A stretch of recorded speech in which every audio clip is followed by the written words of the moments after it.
Selamat pagi pemirsa, apa kabar Anda hari ini? Senang sekali dapat menjumpai Anda dalam Berita Papua hari ini. Saya Yuni Rumbarar bersama tim redaksi telah menyiapkan sejumlah berita menarik dan aktual untuk Anda. Berikut 3 berita utama.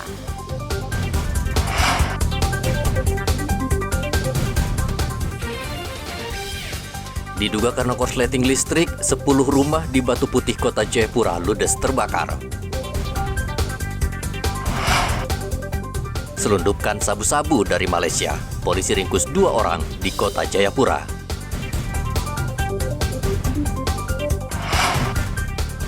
Ribuan kotak suara tiba di gudang Komisi Pemilihan Umum Merauke.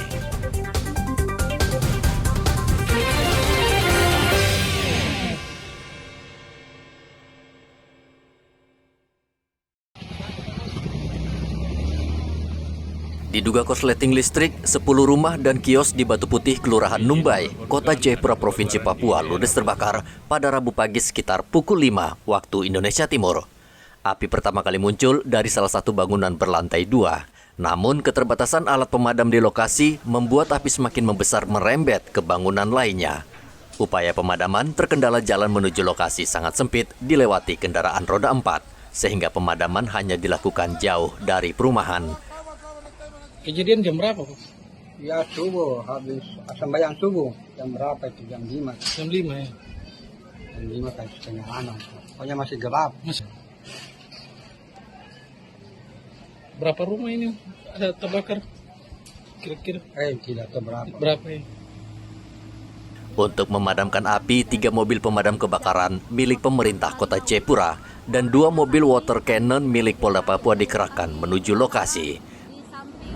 Langsung dari lokasi kebakaran, kami melaporkan bahwa kebakaran di hari ini, tanggal 1 November tahun 2023, berhasil dikendalikan setelah 2 jam kami melakukan pemadaman, di mana setelah kami damkar menerima laporan, kami langsung menuju ke lokasi dengan menurunkan 3 armada water cannon.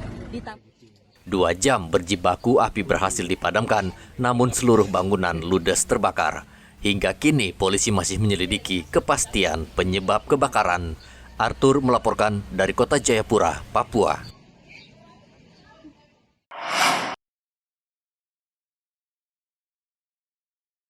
Polda Papua menggagalkan penyelundupan narkotika jenis sabu-sabu seberat 95 gram senilai lebih dari 200 juta rupiah. Sabu-sabu disita dari tangan 2 pelaku, Firmansyah dan Tri, yang ditangkap di Kota Jayapura. Penyelundupan sabu-sabu ini terbongkar berkat laporan dari tim Bea Cukai Bandara Soekarno-Hatta yang menemukan paket dokumen mencurigakan berbentuk buku dari Malaysia dengan tujuan Jayapura. Setelah dicek dengan X-ray, ternyata paket tersebut berisi sabu-sabu.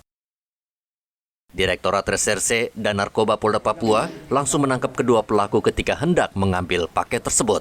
Mereka diduga merupakan anggota jaringan narkoba internasional. Yang bersangkutan belum selesai melaksanakan masa tahanan di Sebui. Putusan 9 tahun, tapi baru melaksanakan setahun. Jadi pada saat izin, beliau yang bersangkutan melarikan diri. Pengembangan nanti akan kita kembangkan lebih lanjut, ya, karena ini menyangkut dari rekan yang di Batam, kemudian sama yang dari Malaysia, barang dari Malaysia. Jaringan Malaysia sendiri yang bersangkutan berhubungan langsung di sana atau masih lewat bandar? Yang mereka hanya terputus ya, mereka sampai di Batam, nanti yang dari Batam langsung ke Malaysia. Nanti kita mencari informasi dengan yang di Batam. Saudara siapa itu? Hamsa yang di Batam. Ini baru sekali? Ya, ini dia berdasarkan informasi baru sekali. Ya, kita berdasarkan informasi dari yang bersangkutan, tersangka baru sekali ini. Yang pertama dikirim yaitu hanya berbentuk buku, ya, untuk uji coba apakah barang itu lewat atau tidak. Ya, ini jadi yang kedua baru barang. Dengan terungkapnya kasus ini, Bea Cukai Jayapura akan terus bekerja sama dengan kepolisian untuk memberantas peredaran narkoba. Jadi memang ini sudah biasa. Jadi bukan modus yang baru dan bukan merupakan modus yang canggih kalau menurut menurut kami ya. Karena ini memang sudah wajar, sudah normal. Jadi memang sama kayak dibilangin Pak Dir tadi, memang awalnya mereka tes jalur dulu, dan kalau tidak ada kendala ternyata barangnya ketangkap juga. Jadi memang itu adalah bukti bahwa memang kita selalu melakukan sinergi dalam pengawasan narkoba. Kami yakin bahwa kita sama-sama menjaga Indonesia bebas dari narkoba, khususnya Papua. Salah satu tersangka, Tri, ternyata buronan kasus narkoba yang melarikan diri dari Lembaga Pemasyarakatan Kelas 2 Serui, Kabupaten Kepulauan Yapen. Hendra melaporkan dari Kota Jayapura, Papua.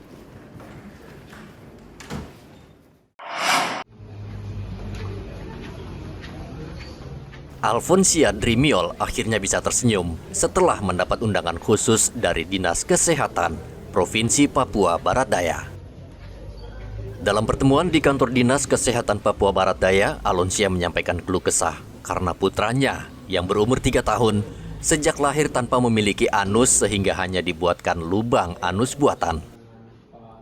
Alfonsia juga tidak memiliki biaya untuk membawa anaknya ke rumah sakit untuk dioperasi. Akhirnya wanita ini sempat pasrah dan hanya berharap kepada Yang Maha Kuasa. Namun kini Alfonsia lega karena Pemprov Papua Barat Daya bersedia membantu biaya pengobatan bagi anaknya. Sudah berapa tahun dia kayak gini? 3 tahun ya? Sudah bawa ke yang Raja Ampat kan dari Musol. Sudah mencoba ke rumah sakit di Raja Ampat. Saya pernah ke rumah sakit dan saya tempat sekarang di Musol dengan ibu saya, tapi tidak ada untuk kasih tanggapan berapa untuk bawa kemana, tidak pernah. Ke pemerintah setempat? Tidak pernah. Mungkin saya kan kerja yang dokteran setempat di kampung saya dulu, terus supaya orang bisa masukkan ke kabupaten, tidak pernah. Jadi operasi terakhir itu kapan kakak? Itu operasi apa itu bisa jelaskan? Operasi pembuangan sementara. Itu tahun berapa? 2020 waktu pas lahir. Oh awal. Ya awal operasinya waktu pas lahir. Itu dari pemerintah Kota Sorong? Iya, dia lahir di Sorong. Prinsipnya ini bukan hal baru atau hal yang luar biasa karena kejadian seperti ini sudah kita lakukan di bulan yang lalu dengan kasus yang sama, lalu sudah dilakukan tindakan sehingga tadi kita sudah kumpul BPJS pasiennya dan sudah kami juga koordinasi lagi dengan dokter ahli bedah di Rumah Sakit Selebi Solo supaya besok itu lakukan pemeriksaan ulang, lalu dokter Kennedy bisa berkoordinasi lagi dengan teman-teman dokter ahli bedah yang sudah menangani kasus yang pertama itu di Rumah Sakit Panterapi. Lalu nanti kita tinggal tunggu kesiapan di rumah sakit sana. Dokter punya waktu, tempat yang nanti ditempati oleh keluarga, terus petugas kesehatan yang mendampingi keluarga, lalu kita beri tiket untuk mereka berangkat. Kalau untuk pelayanan kesehatan pembiayaannya itu ditanggung oleh BPJS semua. Menurut Dinas Kesehatan Provinsi Papua Barat Daya, tercatat 3 kasus anak yang lahir tanpa anus. Topan melaporkan dari Sorong, Papua Barat Daya.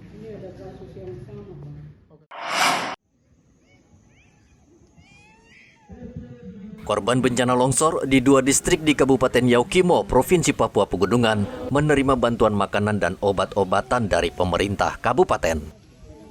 Bupati Yaukimo Didimus Yahuli bersama instansi terkait meninjau 2 distrik yang dilanda bencana longsor, yakni distrik Panggema dan distrik Anggrok. Menggunakan pesawat kecil, akhirnya Bupati tiba di lokasi dan ditunggu ribuan masyarakat. Didimus memastikan seluruh bantuan bahan makanan dan obat-obatan tercukupi. Ia juga berterima kasih kepada masyarakat distrik Panggema yang secara sukarela membersihkan sisa longsor yang menutupi lapangan terbang sehingga bisa kembali beroperasi. Pemerintah berjanji akan membangun 36 rumah permanen bagi warga yang rumahnya rusak tertimpa longsor di distrik Anggrok. Sedangkan di distrik Panggema, pemerintah akan membangun talut pembatas menggunakan bronjong agar tidak terjadi lagi longsor. Saya pikir untuk Panggema dengan Anggrok ini kita sudah bisa mengatasi. Sekalipun ini berita nasional atau apa, tapi saya lihat ini ada orang yang kamuflase, ada orang yang membesarkan, kemudian juga ada orang yang ingin ambil manfaat dari keadaan ini. Tapi saya sebagai Bupati Anak Yali asli sudah melihat ini semua dan sudah kunjungi langsung dan semua kita sudah atasi. Dan tinggal nanti dalam APBD jangka panjang mereka yang kita relokasi 36 keluarga ini kita bikin mereka punya perumahan dan masalah diangkut clear. Hanya harus kita berdoa dan BNPB dengan dinas lain harus kementerian lain kalau mau bantu bagaimana kita mengatasi longsor ini supaya lapangan terbang anggrek ini tidak hilang. Begitu. Jadi anggrek dengan Panggema ini sebenarnya clear dan skalanya kecil dan kita pemerintah daerah Kabupaten Yaukimo bisa mengatasi. Tapi terima kasih banyak juga untuk bantuan sembako. Masyarakat di sana sebenarnya tidak perlu tenda, tidak perlu yang lain-lain. Mereka perlunya itu 9 bahan pokok, terutama beras. Longsor terjadi dalam waktu terpisah. Longsor pertama terjadi pada 2 Oktober di distrik Anggrok. Lalu pada 20 Oktober, longsor menerjang distrik Panggema, namun tidak ada korban jiwa maupun korban luka. Kementerian Sosial juga telah menyalurkan bahan makanan, pakaian, tenda, dan kebutuhan lainnya bagi warga Yaukimo terdampak longsor dan gagal panen. Hendra melaporkan dari Kabupaten Yaukimo, Papua Pegunungan.